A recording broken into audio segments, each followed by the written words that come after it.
Some stories entertain you, but some stories stay with you. If this one made you feel something, that's not by accident. It was a vast, unrelenting flatness, a canvas of parched grass under a sun that offered brilliance, but no comfort. For men like Stefan Kowalski, the promise was all he had. He had come from the deep dark salt mines of Wieliczka, a world of subterranean cathedrals and saline air, to this world of blinding horizontal light. He had traded a life defined by depth for one defined by distance, and in the trade he had lost his wife, Marta, to a fever that burned as hot and as quick as a prairie fire. Now all that remained of his family was his 7-year-old daughter, Anya. And all that remained of his savings was a receipt for 160 acres of dirt that refused to hold a tree. The homesteading laws were clear and unforgiving. To prove up and receive the deed to the land, he had to build a dwelling and cultivate a portion of his claim. The dwelling was the immediate challenge.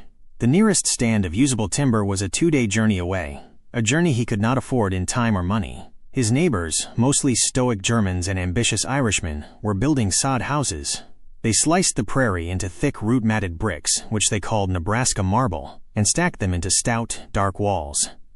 It was the conventional wisdom, the only wisdom available. Stefan watched them work. He saw the sweat and the strain, and he saw the flaw. He saw it with the eyes of a man who understood the earth, not as a surface upon which to build, but as a substance with its own properties, its own memory of heat and cold. A sod house, he knew, was a compromise. It was better than a tent. Yes, the thick walls offered some insulation against the wind, but it was still a structure sitting on the prairie, exposed to every assault the Nebraska climate could muster. It would be baked by the summer sun and scourged by the winter wind. It would leak in the spring rains and be damp year-round. It would consume a fortune in fuel, precious twisted hay, or scavenged buffalo chips in a desperate, losing battle against the cold. It was a house that fought the weather. Stefan knew you could not win a fight against the weather. You could only find shelter from it. His claim was notable for only one feature, a slight, almost imperceptible swell in the land, a low hillock that rose no more than 20 feet above the surrounding plain. It was here, on the south-facing slope of this gentle rise, that Stefan began to dig, not for a foundation, as his neighbors assumed, not for a root cellar, though it would serve that purpose too. He was digging for his home. He started with a rectangle 20 feet long and 14 feet wide, and he sank his spade into the dry soil. The first few feet were easy, loose topsoil and clay, but then he hit the compacted earth, and the work became a slow, brutal rhythm of pickaxe and shovel. Anya would sit in the shade of their wagon, a small, silent observer, her doll made of corn husks lying in her lap. She watched her father disappear into the earth one shovel full at a time. Thomas Miller, a man whose own sod house was the pride of the small community, stopped his wagon one afternoon. Miller was a practical man, a leader by virtue of his early success and his booming, confident voice. He looked at the growing pile of earth beside the deepening pit. "Kowalski," he called out, his voice carrying easily on the wind. "A fine start for a root cellar. A bit ambitious on the size, perhaps." Stefan paused, leaning on his shovel handle. He wiped sweat from his brow with the back of a calloused hand. "Not a cellar, Mr. Miller. A home." Miller blinked. He looked from the hole to Stefan, then back to the hole. A slow smile of disbelief spread across his face. "A dugout? Well, there's some that build them. A temporary measure, of course. A bit damp, but it'll get you through the first winter until you can build proper." "It will be my proper home," Stefan said, his English careful and deliberate. The standard dugout was a simple affair. One dug into the side of a hill just deep enough to embed 3 walls, then built a front-facing wall and a roof. They were essentially man-made caves, shallow and crude. Miller assumed this was Stefan's plan. But the days turned into weeks, and Stefan kept digging. He went past 4 feet, the typical depth. He went past 6 feet, the depth of a grave. He passed 8 feet, and the pile of excavated earth began to look like a burial mound from some ancient time. The talk in the small, scattered community began to change from curiosity to concern, and then to quiet mockery. The Polish pit, they called it. Stefan's folly. They said he was digging his own grave, and his daughter's too. They said the mines had driven him mad, that he was trying to burrow back to the old country. He was no longer just an outsider. He was becoming a liability, a madman whose failure would be a cautionary tale for their children. When the pit reached a depth of 12 feet, Miller returned. This time he did not stay in his wagon. He walked to the edge of the excavation and peered down. Stefan was at the bottom, his figure foreshortened, his movements methodical as he squared the corners. The walls were sheer and straight, a testament to his skill. "Kowalski, this has to stop," Miller said, his voice stripped of its earlier humor. This isn't a dugout. It's a well? What are you thinking, man? A summer storm will fill it with water and drown you both. The walls will collapse. It's a death trap. Stefan looked up, his face shadowed by the deepness of the hole. He gestured to the wall of earth beside him. The earth is strong, he said. And it is warm. Warm? Miller scoffed. It's dirt. It's cold. It's damp. In January, that ground will be frozen solid 3 feet down. You're building a house inside a block of ice. Stefan shook his head slowly. He laid his hand flat against the earthen wall, a gesture of familiarity, of friendship. The frost is on the surface, he said, his voice quiet but firm, like skin. Deep down, the heart of the earth is not cold. It does not freeze. It holds the memory of summer. That's nonsense, Miller declared, his patience gone. You're a fool, and you're endangering that little girl. If you won't build a proper soddy, the community will have to take her from you before the first snow. We can't have her freezing to death in your hole. Stefan did not raise his voice. He did not argue. He simply looked at Miller with eyes that had seen a different kind of darkness. A darkness that was not empty, but full of substance and stability. The cold is a predator, he said. It hunts on the surface. It cannot hunt this deep. He was not wrong. The narrative of human survival is often written on the surface of the planet. We build structures that rise into the sky, confronting the elements head-on. A log cabin, a sod house, even a modern stick-frame home. They are all variations on the same theme, a thin barrier between the occupant and the full fury of the atmosphere. The central challenge of such a structure is insulation, its ability to resist the transfer of heat. This resistance is measured by what engineers call an R value. A typical wall of a sod house in the 1880s, roughly 2 feet thick, had an R value of around R40 when it was perfectly dry. This sounds impressive, but it was rarely dry. Dampness from rain and melting snow could cut that insulating value by more than half. A log cabin wall was even worse, often coming in at less than R10. For comparison, a modern home's wall is typically insulated to at least R20. The homes of Stefan's neighbors were by any measure thermally inefficient. They were fighting a battle governed by the unforgiving laws of thermodynamics. Heat naturally moves from a warmer area to a colder area. On a winter day in Nebraska, the temperature inside a homesteader's cabin might be a meager 40 degrees Fahrenheit, while outside it was 10 below zero. That 50 degrees difference created a powerful thermal gradient. Heat was constantly, aggressively trying to escape. It fled through 3 primary pathways: conduction, convection, and radiation. Conduction is the transfer of heat through direct contact. The warmth inside the cabin would seep directly through the solid materials of the walls, the floor, and the roof, molecule by molecule, until it was lost to the outside air. Convection is the transfer of heat through the movement of fluids, in this case air. Every crack and crevice created a draft. Warm air would rise and escape, while cold, dense air poured in. Finally, there was radiation. The cold interior walls of the cabin were absorbing the radiant heat from the stove and the occupants, acting as a thermal sink. Stefan Kowalski understood this battle on a primal level, not through the language of physics but through the lived experience of the mines. He was bypassing the fight altogether. His strategy relied on a principle modern engineers call geothermal stability. The surface of the Earth is subject to wild temperature swings, but the Earth itself has immense thermal mass. Below the frost line, the temperature of the ground remains remarkably constant. In Nebraska, this Earth-sheltered temperature is approximately 55 degrees Fahrenheit. Miller was right that the ground would freeze 3 feet down.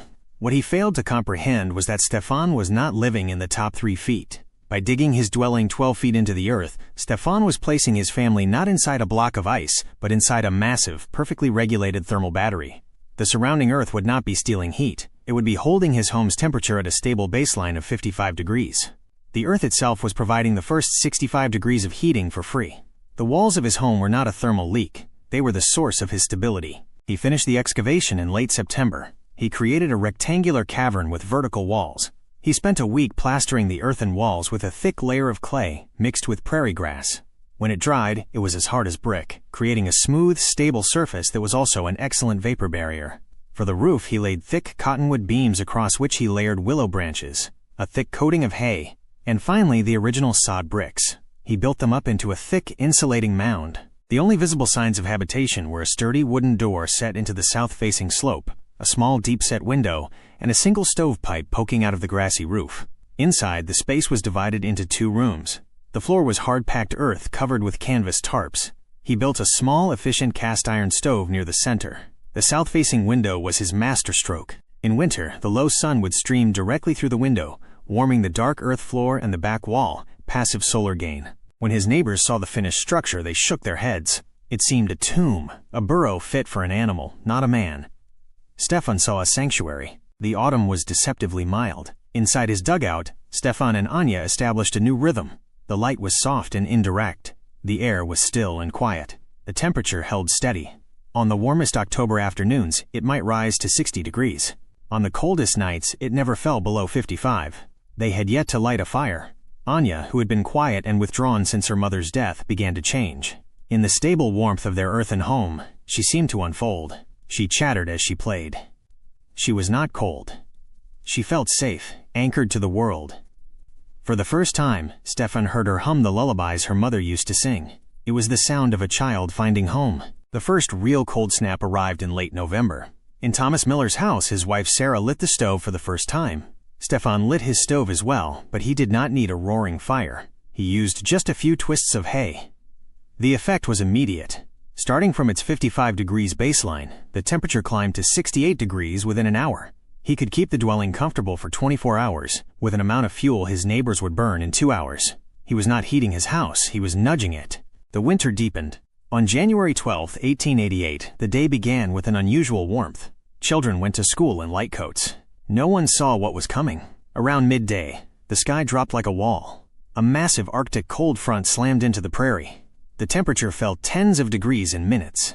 It became known as the school children's blizzard. Visibility dropped to zero. Inside his sod house, Thomas Miller had barely made it back. The wind screamed at the house. Snow blasted through invisible cracks. "More fuel, Sarah," he bellowed. The stovepipe glowed red, but the warmth was sucked away instantly. Miller could see his breath. His children were huddled together. He went to the wall and placed his hand against the sod. It was like touching a block of solid ice. The house that had been his pride had become a frozen cage. He knew with a sinking dread that they did not have enough fuel. 12 feet below the surface, Stefan Kowalski and Anya sat at their table. Anya was drawing. Stefan was mending a harness. The air was warm and still. There were no drafts. The only sound was a low, resonant hum, the vibration of the winds passing harmlessly over their heads. Anya looked up. "Papa, the ground is singing," she said. Stefan listened. She was right. It was a deep, powerful sound. He reached out and touched the clay wall. It was cool, but not cold. It felt solid. He had not built a house that fought the weather. He had built a house that the weather did not know existed. While his neighbors were trapped on a ship in a hurricane, he and his daughter were in a quiet submarine deep beneath the waves. The blizzard raged for 3 days. When the wind subsided, the landscape was unrecognizable. It took another day for Thomas Miller to tunnel out. He was met with a scene of devastation. His neighbor was found frozen to death. Miller's own house was a wreck, and their fuel was gone.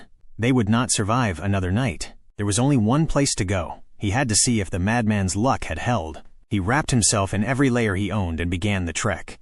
By the time he saw the stovepipe sticking out of a snowdrift, his beard was a block of ice. He saw a path already dug in smoke curling lazily. He knocked on the door.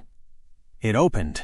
Stefan stood there in a simple wool shirt. Behind him, Miller could see the warm light. He could see Anya playing on the floor, her feet bare. He was hit by a wave of warm, still air. It smelled of baking bread and wood smoke. Stefan stepped aside. Miller stumbled down the steps. The warmth enveloped him. He walked dazed to the far wall and pressed his palm against it. It wasn't cold. It was a living coolness. There was no frost. He finally understood. All the heat they produced stayed inside with them. The earth held it, cradled it. Miller turned to look at Stefan. There was no triumph in Stefan's eyes.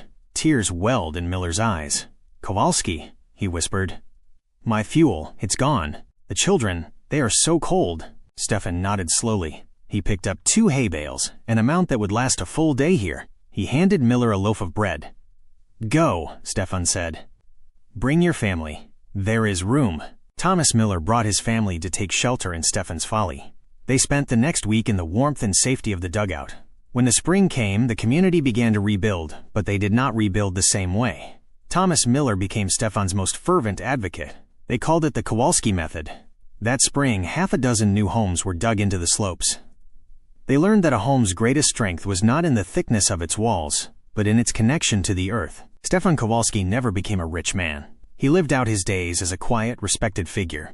He had looked at a flat prairie and seen not an enemy but a partner.